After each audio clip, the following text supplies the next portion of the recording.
अब मैं तुमको एक विनोद की बात कह देता हूँ। एक माई ने कहा मेरा पति बड़ा भुलक्कड़ है। 3 महिलाएं थी, बैठी थी बगीचे में। बोले मेरा पति बड़ा भुलक्कड़ है। क्यों? बोले ऑफिस में जाता है तो कभी कभी भोजन किए बिना चले जाते हैं और बाद में मैं टिफिन ले जाती हूँ। तो वो पूछता कि मैंने आज खाना नहीं खाया था क्या? मैं बोली नहीं, आप जल्दी चले आए, खाना नहीं खाया था। उनको याद नहीं रहता कि खाना खाया कि नहीं खाया। दूसरी ने कहा छोड़ो छड्डो ये गाल, मेरा पति तो इतना भुलक्कड़ है कि कभी कभी तो हाफ पैंट पहन के चले जाते हैं। तीसरी ने कहा तुम्हारी बातें सुनकर मुझे आश्चर्य होता है। मेरे पति तो ऐसे भुलक्कड़ हैं कि एक बार मैं कपड़ा मार्केट में कपड़ा खरीद रही थी। दुकानदार खोल खोल कर कपड़ा यूं दिखा रहा था, ये मैं बराबर देख रही थी। इतने में मेरे पति ऑफिस से छूटे और कहीं वहां निकले थे तो दुकान से दूर खड़े खड़े मेरे सामने देखे। मैंने देखा ये साहब कैसे आए, तो देख रहे तो मेरे को हंसी आई, मैं हंसी तो वो भी हंसे। फिर मैंने देखा हंसी तो वो भी हंसे। फिर धीरे से नजीक आए, मेरे को कहता है कि बहन जी मैंने कहीं आपको देखा है, मैंने कहीं आपको देखा है बहन जी। वो भूल ही जाता कि मैं उसकी पत्नी और मेरे को तो बहन जी मैंने आपको कहीं देखा है।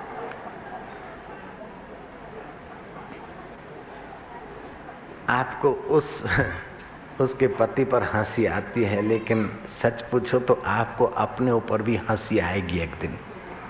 आप ऐसे ही अपने आप को भूले। उसने तो पत्नी को सुबह देखा था और शाम को भूला, और आप सतत परमात्मा को देख रहे और सतत भूले जा रहे हैं यार। सतत देख रहे हैं, उसी से सब देख रहे हैं, उसी को भूले जा रहे हैं। उसी से सब सुन रहे हैं, उसी को भूले जा रहे हैं। उसी से सब पचा रहे हैं, उसी से भूले जा रहे हैं। उसी से जीवन जी रहे हैं और उसी जीवन दाता को भूले जा रहे हैं। एक दिन आपको उस पर भी हंसी आएगी। सुन सुन बत्तियां आए मोए हांसी, पानी बीच मीन प्यासी। अगल पानी बगल पानी, दाएं पानी बाएं पानी, पूर्व पानी पश्चिम पानी, वायव्य पानी ईशान पानी, पानी पानी फिर भी मछली पानी में प्यासी रह गई कम वक्त। ऐसे ओत प्रोत परमात्मा सत्ता भरी, फिर भी ये जीवात्मा बेचारा दुखी है, अशांत है, भयभीत है, तनावग्रस्त है, प्रॉब्लम है। ये करूं तो ठीक हो जाएगा, वो करूं तो ठीक हो जाएगा। ऐसे करते करते जंप मारते मारते जिंदगी पूरी हो जाती है। कुछ न कुछ बेठीक रह जाता है और निराश होकर मर जाता है। बस महाभुलक्कड़ है। उस देवी का पति इतना भुलक्कड़ नहीं जितना हम लोग भुलक्कड़ है।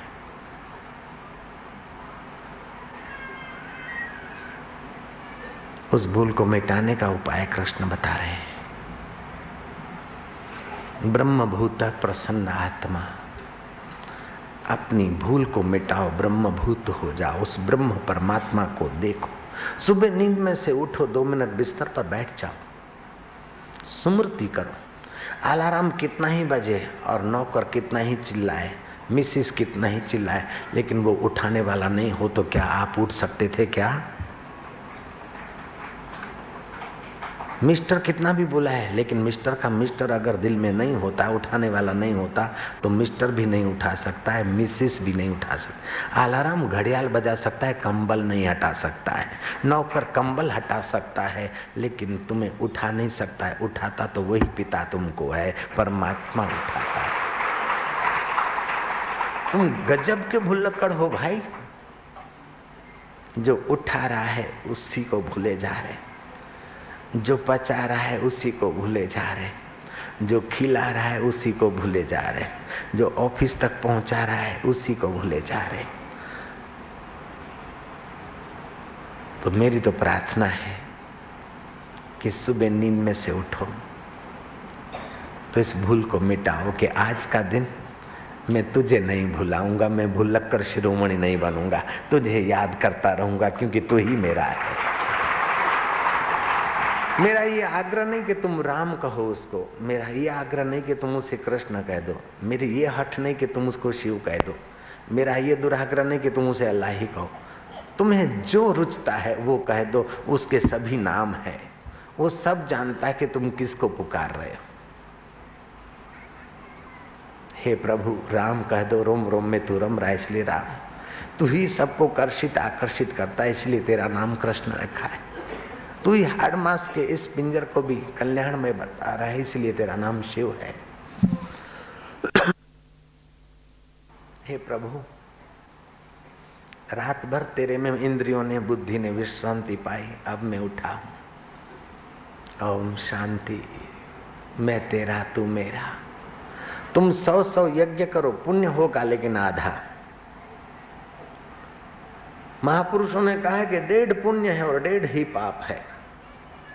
अपने को शरीर मानना और उसे भूले रहना ये पूरा महापाप है, और बाकी सारे पाप छोटे छोटे आधा पाप, 1.5 पाप। और अपने को उसका और उसको अपना मानना ये पूरा पुण्य है, बाकी यज्ञ वज्ञ ये वो कुल मिला के आधा पुण्य। क्योंकि यज्ञ तो बाहर होता है और मैं तेरा और तू मेरा ये भीतर होता है, अंतरंग है, नजदीकी है। तीर्थ यात्रा तो बाहर होती है, लेकिन मैं तेरा और तू मेरा ये यात्रा भीतर से शुरू होती है। और आपको बहुत लाभ होगा। मैंने बहुत फायदा उठाया है, मेरे लाखों शिष्यों ने बहुत फायदा उठाया है, तो आप भी फायदा उठाइए। सुबह उठकर शांत बैठ जाइए बिस्तर पर,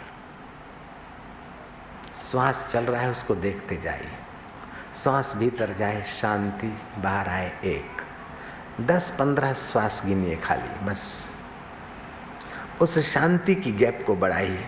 आपका दिन भर आज तक के दिनों से बिल्कुल बदला हुआ मिलेगा आपको। मनी बैक गारंटी, मनी तो लेते नहीं, टाइम बैक गारंटी। जयराम जी की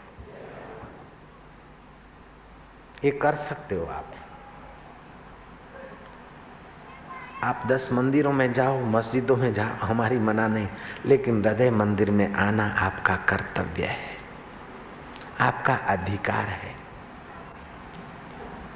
2 मिनट के लिए ऐसा करिए, लेटे लेटे ही करिए, आंखें बंद हो तब भी चलेगा, खोल कर करिए तभी चलेगा। फिर 2 मिनट शरीर को बराबर खींचिए ताकि जीवन शक्ति विशेष आए। जैसे इंजेक्शन अथवा पिचकारी ठीक से खींचते हो तो लिक्विड आ जाता है, ऐसे आप शरीर को खींचेंगे तो उस आत्म चेतना का थोड़ा विशेष प्रभाव आपके सूक्ष्म शरीर में आएगा। 2 मिनट अपने शरीर को ढीला छोड़ दीजिए। आपके जहाँ अंदर के मन बुद्धि आदि के साधनों में कमी होगी या यहाँ जहाँ कमी होगी वहाँ वो सेट हो जाएगा। 2 मिनट खींचिए, 2 मिनट ढीला छोड़िए अपने को, और 2 मिनट फिर विचार करिए। ऐसे श्री कृष्ण विचार करते थे। मनु और याज्ञवल्क्य स्मृति में लिखा है कि हर मनुष्य को सुबह उठकर अपने अपने पुरुषार्थ के अनुसार विचार करना चाहिए, क्योंकि सुबह का समय आपका मन उसी शांत मित्र से निकलता है, उसी ज्ञान निधि से निकलता है, उसी आनंद निधि से निकलता है। घर में रोग शोक मुसीबत प्रॉब्लम है तो उसके विषय में विचार करिए कि ये क्यों प्रॉब्लम आते हैं और उसका उपाय क्या है। सुबह की प्रेरणा आपका जीवन उन्नत होगा।